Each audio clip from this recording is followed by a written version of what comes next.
Most men text like they're hoping for permission. They wait, they wonder, they ask for attention, they try to be nice, and then wonder why she pulls away, why she leaves them on read, why she says, "You're sweet," before vanishing. It's not your looks, it's not your grammar. It's because every word you send sounds like you're seeking validation, not leading attraction. Women don't fall in love with the guy who chases them over text. They fall for the man who understands how to create emotion through words without becoming emotionally dependent. You don't need game. You need clarity, edge, and timing. If she's not texting back with interest, with speed, with curiosity, it's not her. It's the version of you you're sending. This video isn't about tricking women. It's about mastering yourself so the woman chasing you doesn't even realize she's the one doing the chasing. Texting is a weapon, and most men are unarmed. You've been trained wrong. You've been taught to double text, to check in, to say what she wants to hear. And every time you do, you lose ground. You lose mystery.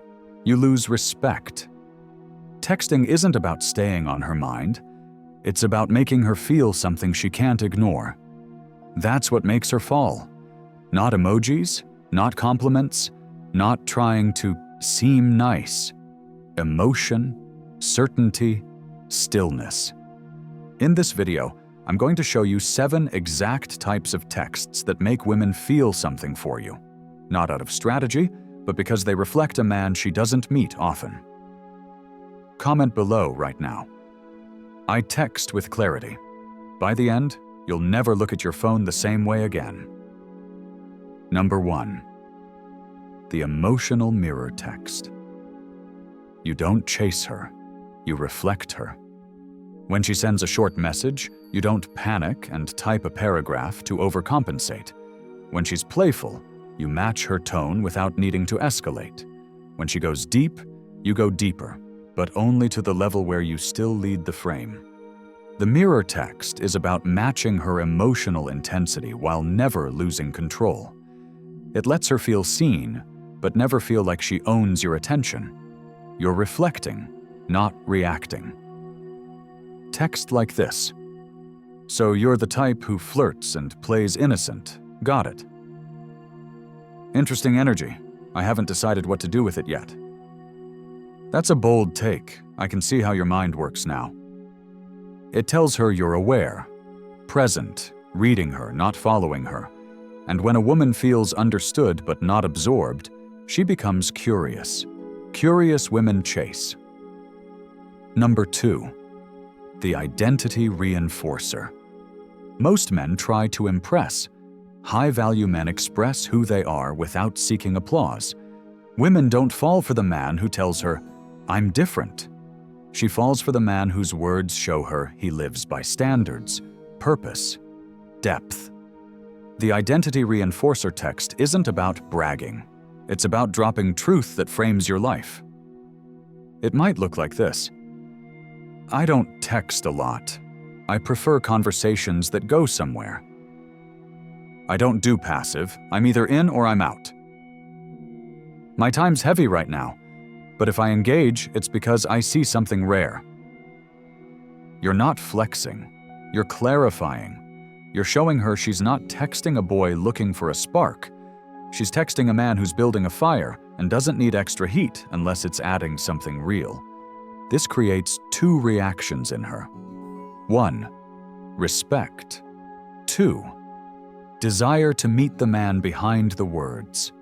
That's how love begins, not when she hears what you think she wants, but when she feels the gravity of who you are without you trying to prove anything. Number 3.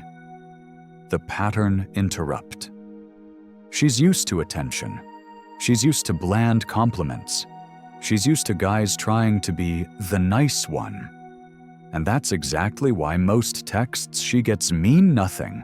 They're forgettable. They're part of the pattern. If you want her to feel something, you have to break the pattern. Not with shock value, not with over-the-top pickup lines, but with words that interrupt the cycle she's stuck in and pull her into your world instead. Pattern interrupts surprise her, challenge her, and make her feel alive. They show her you're not another passive man following the same script. Text like this. You flirt like someone who never got called out for it. You say that like you're used to being chased. Is that what you're hoping for? You strike me as dangerous in the most subtle way. Each of those lines flips the energy. It puts the spotlight on her behavior, not your desire. And that shift is everything. Why? Because most guys center their texting around proving they're worth a shot. But the high-value man centers his texts around observing and filtering her. He doesn't pitch, he frames. And when you disrupt the pattern, you reset the entire dynamic. She starts asking, why is he talking to me like this? Does he see through me? Why does this feel different? Because it is. Now she's invested. She's not responding out of habit. She's engaging out of intrigue. And the moment you create intrigue, you control the pace. You lead the rhythm. You own the vibe. Don't text her like you're hoping for a shot. Text her like you've already seen everything, and her next move determines if you keep watching. That's power. Number 4. The subtle double entendre. If you've ever thought attraction needed to be bold, direct, or explicit, you've already lost her.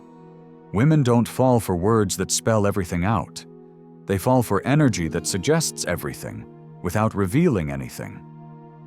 That's where the subtle double entendre lives. It's not dirty, it's not sleazy, it's not aggressive.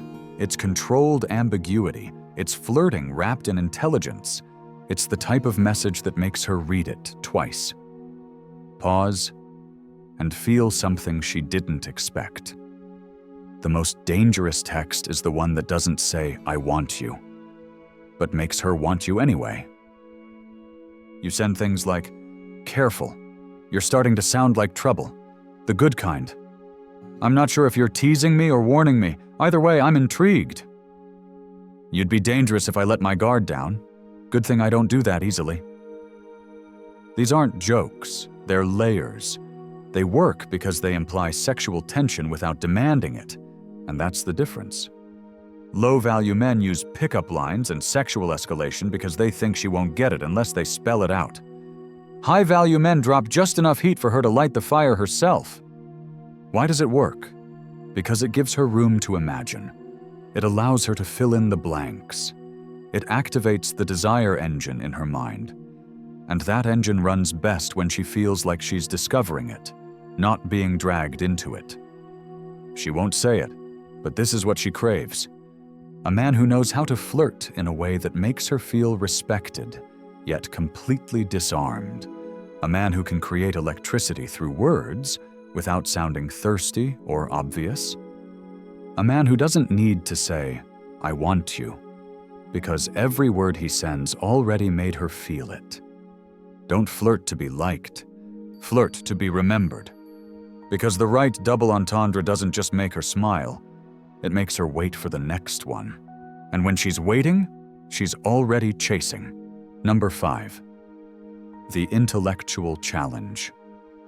This is the type of text that separates you from every other man in her inbox, because it engages not just her emotions, but her mind. Attraction becomes addiction when you're the only man who can make her think and feel at the same time. If your conversations feel flat, forgettable, or friendly, it's because you're not challenging her. And if you're not challenging her, you're not leading. And if you're not leading, you're not attracting, you're just hoping. Women don't crave safe. They crave stimulus, not just emotionally, intellectually. If you can't stretch her mind, you'll never hold her attention. The intellectual challenge is the text that flips the mental game. It's not insulting. It's not condescending. It's provocative clarity. It's the kind of text that makes her stop scrolling, pause, reread, smirk, and respond fast. Because now she's not just texting, she's playing a mental game she doesn't want to lose. You send messages like, "So do you believe in chaos with rules or control with feeling?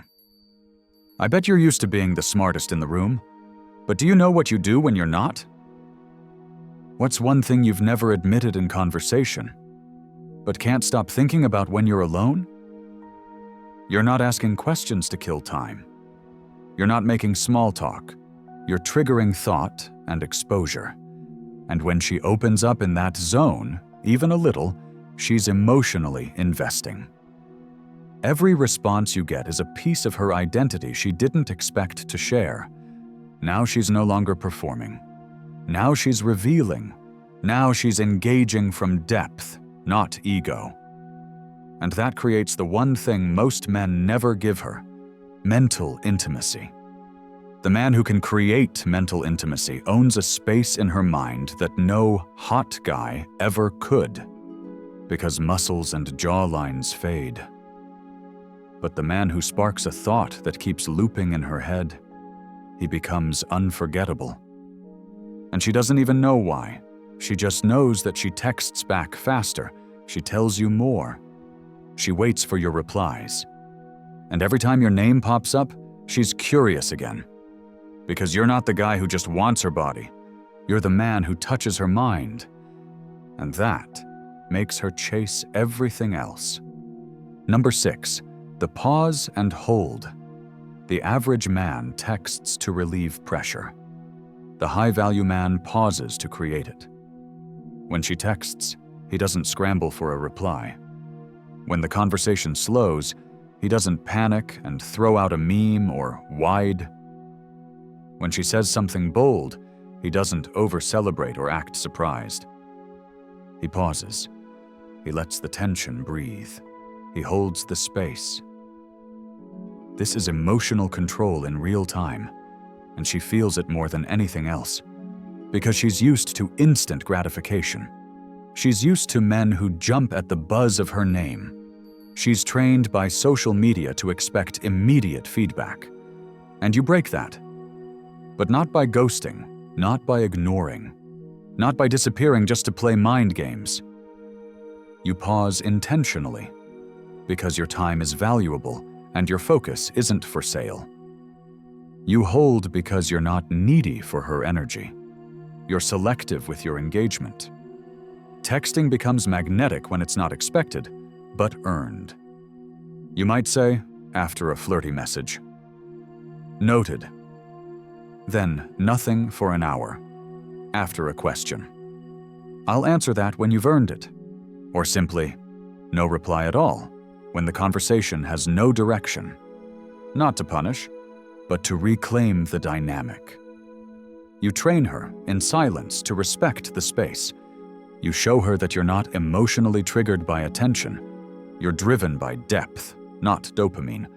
And when you finally text back, she's listening now. She's locked in. She values the reply because it wasn't rushed. She feels the weight of your presence because you didn't beg for hers. Most men talk their way out of attraction. Stoic men know when to say nothing, and let that say everything. When you pause and hold, she doesn't think you've forgotten. She wonders why you're not chasing. That tension? That's where desire lives. Number 7. The frame lock invite. This is where words become action, where leadership replaces hoping, where attraction stops being subtle and starts becoming real. Everything you've texted until now has been leading her somewhere. And if you don't lead her somewhere, she'll start to think it was all just entertainment. And the fastest way to lose a woman's interest is to keep texting her like it's going somewhere, and then take it nowhere. That's where most men kill the vibe. They talk, flirt, tease, double text, build tension, and then stall. They get stuck in the loop. They're afraid to lead. They're scared to risk. So they hope the conversation just keeps going. But she's not built for infinite talk. She's waiting for a man to take the moment somewhere. That's what the frame lock invite does. It's not just a suggestion. It's not, when are you free? It's not, maybe we should hang out sometime. It's a decision delivered with calm clarity. And that clarity makes her feel safe, seen, and subtly led into your world. You text her. Thursday. Coffee. You're more interesting in real life, right? I've got time Friday after 6. Let's make it happen. We've talked enough. You're due for a real experience. No begging, no pleas, no hope she says yes. You're not asking her for a favor. You're giving her an opportunity to experience a man who actually knows how to lead, without flexing, without explaining, without playing games. And if she pushes back, you stay grounded. You say, cool. If not this week, the energy shifts. No pressure. I value flow, not forcing. I'm not in a rush, just offering space for real connection. You stay rooted in your frame, because you weren't texting to waste time. You were texting to filter, to connect, to create momentum. When you make the move, you don't just shift the energy. You lock your identity in her mind. Now you're not the guy she flirts with on her phone. You're the man she's curious to meet, the one who stepped forward, the one who didn't wait, the one who knew what he wanted and acted on it without hesitation. And that's the rarest thing you can be today, because most men text for comfort. You text for movement. You lead the moment. You shape the experience. You set the tone, and now she either steps into your world or fades out of it. But either way, you stayed a man, and that always wins. The man she feels without you ever explaining. She doesn't fall for the man who texts the most. She doesn't fall for the man who replies the fastest. She doesn't fall for the man who flatters her constantly. She falls for the man who moves with clarity, who speaks like his time matters, who texts not to impress, but to expose. She falls for the man who isn't afraid of silence, who doesn't panic when energy dips, who knows when to tease, when to pause, when to challenge, and when to lead. That man doesn't text for attention. He texts for impact. That man doesn't fish for validation. He builds intrigue. That man doesn't chase emotions. He creates them. You don't need to be the best looking. You don't need the most clever lines. You don't need to figure women out. You need to become the man who doesn't fold when the moment tests you. The man who speaks through every word he doesn't say. The man who leads because he doesn't need her to choose him. He already chose himself. And when you text from that place, she doesn't just respond. She doesn't just chase. She falls because she feels your presence long before you ever show up in person. If this changed the way you think, even a little, then it's not just content, it's clarity. And clarity should never be kept. Like the video. Share it with a brother who's still guessing. Subscribe to get more than just advice. Get a new standard for how to lead as a man. Every view, every share, every comment helps us get these truths into the hands of men who are drowning in confusion, because no one ever told them the truth. Comment below. I text with clarity. Let us know you're not just watching, you're evolving. Because the world doesn't need more men who text perfectly. It needs more men who text with power, direction, and purpose. You're not here to chase, you're here to choose. And now, you lead.